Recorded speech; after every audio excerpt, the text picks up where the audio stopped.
ونصلي ونسلم على رسوله الكريم.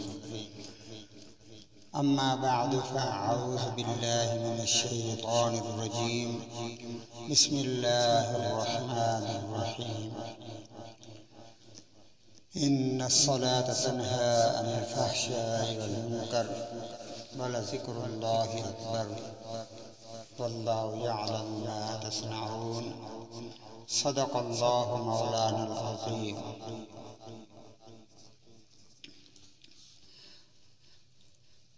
فقہائے کرام فرماتے ہیں کہ فرض کا جاننا اور معلوم کرنا فرض ہوتا ہے اور واجب کا جاننا واجب ہوتا ہے، سنت کا جاننا سنت اور مستحب کا جاننا مستحب ہوتا ہے۔ فرض کی تعریف کیا ہے؟ آج مسلمانوں کو ان چیزوں کا علم نہیں ہے، جس کی وجہ سے نمازوں کے اندر پتہ بھی نہیں چلتا کہ میرے فرض رہ گئے ہیں یا میری سنت رہ گئی ہے، واجبات رہ گئے ہیں، مفسدات رہ گئے ہیں، کیا رہ گیا ہے۔ اور اگر فرض رہ گیا ہے تو اس میں نماز میری فاسد ہو گئی ہے یا کیا ہوا ہے، اور واجب رہ گیا تو کیا ہے، یا فرض کی تعریف کیا ہے اور فرض کا حکم کیا ہے، واجبات کی تعریف کیا ہے، واجبات کا حکم کیا ہے، اس چیز کا علم بھی نہیں ہے۔ تو میں نے اس ضرورت کو محسوس کرتے ہوئے خود بھی اپنے علم کے اندر اضافہ کرنے کی نیت سے اور آپ حضرات تک پہنچانے کی نیت سے میں یہ ویڈیو بنا رہا ہوں۔ آپ اس کو سنیں گے انشاءاللہ بہت فائدہ ہوگا، اور سننے کے بعد آپ نے دوسرے ساتھیوں تک اس کو پہنچانا بھی ہے، اس میں بھی آپ کو اجر عظیم ملے گا، اشاعت دین کا ثواب ملے گا۔ فرض کی تعریف کیا ہے؟ فرض وہ ہوتا ہے جس کا لزوم قطعی دلیل سے ثابت ہو، جس میں کسی قسم کا شبہ شک نہ ہو کہ اللہ تعالیٰ کا حکم ایسا ہی ہے، جیسا آیات قرآنیہ یا احادیث متواترہ سے، جن میں کسی طرح تعبیر وغیرہ نہ ہو سکے۔ اور فرض کا حکم یہ ہے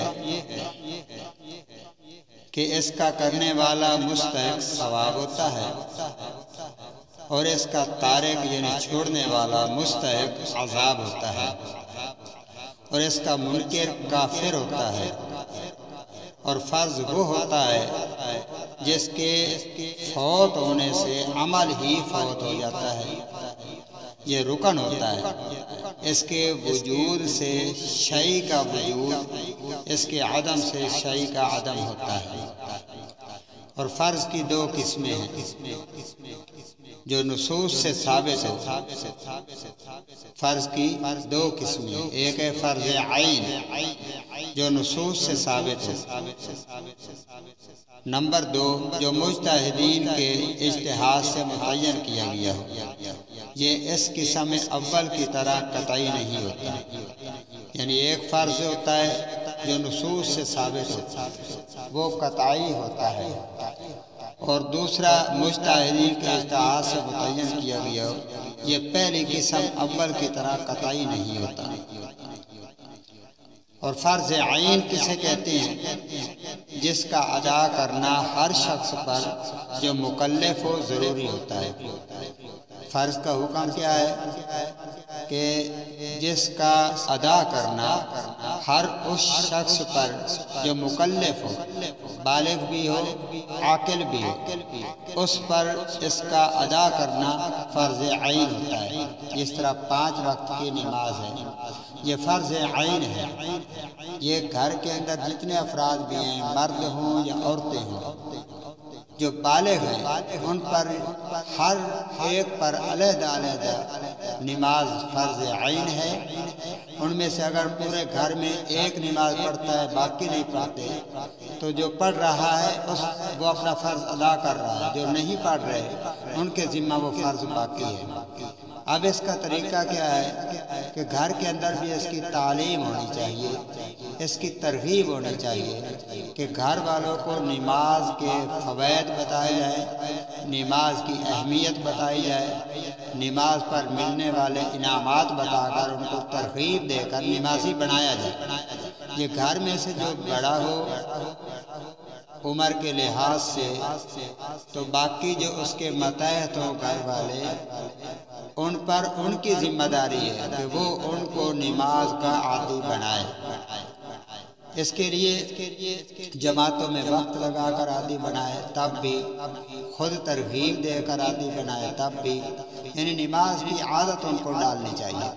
اس لیے اللہ کے محبوب صلی اللہ علیہ وسلم کا ارشاد گرامی ہے، جس کا مفہوم ہے کہ بچہ جب 7 برس کا ہو جائے نا، اس کو نماز کا حکم کیا جائے، اور جب 10 برس کا ہو جائے تو نماز نہ پڑھنے پر اس کو مارا جائے، تاکہ اس کو تنبیہ ہو جائے کہ نماز اتنا اہم حکم ہے کہ اس کو چھوڑنے پر مجھے یہ سزا مل رہی ہے، کہ نماز کا وہ عادی بن جائے۔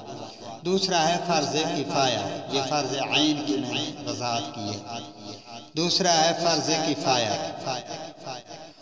فرض کفایہ وہ ہوتا ہے کہ اگر جماعت میں سے بعض آدمی اس کو ادا کر لیں تو سب کی طرف سے ادا ہو جاتا ہے، سب کی طرف سے ساکت ہو جاتا ہے، یعنی ادا ہو جاتا ہے سب کی طرف سے۔ اور اگر کوئی شخص بھی ادا نہ کرے تو سب جماعت گناہگار ہوگی، جیسا کہ نماز جنازہ، کفن دفن اور تیمار داری، بیمار پرسی وغیرہ، یہ فرض کفایہ ہے۔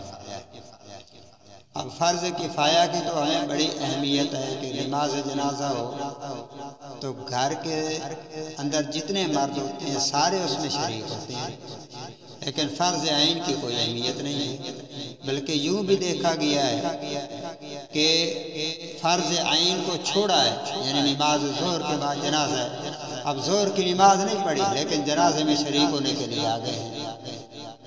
یہ دین وہ نہیں ہے جو اللہ تعالیٰ نے آسمانوں سے بھیجا تھا، یہ تو ہماری اپنی مرضی کا دین ہے، ہم جیسے چاہتے ہیں کرتے جاتے ہیں، جس چیز کو چھوڑ دیتے ہیں بس دل کہا تو چھوڑ دیا، دل کہا تو کر لیا۔ یہ دین اللہ تعالیٰ کے ہاں مقبول نہیں ہے، اور یہ دین انسان کو جنت میں لے جانے والا نہیں ہے۔ اس لیے میرے بھائیو اس چیز کی پہچان کریں۔ آج میں نے فرائض کی تعریف اور اس کا حکم اور فرائض کی قسمیں اور فرض عین اور فرض کفایہ، اس کے بارے میں آپ کو وضاحت کر دی ہے۔ انشاءاللہ زندگی باقی تو کل انشاءاللہ واجبات کے بارے میں، واجبات کی تعریف، واجب کا حکم اور اس کے بارے میں انشاءاللہ گفتگو ہوگی۔ اللہ تعالیٰ سے دعا ہے اللہ تعالیٰ مجھے بھی آپ کو بھی دین سیکھنے، سمجھنے اور اس پر عمل کرنے کی توفیق عطا فرمائے۔ وما علینا الا البلاغ المبین۔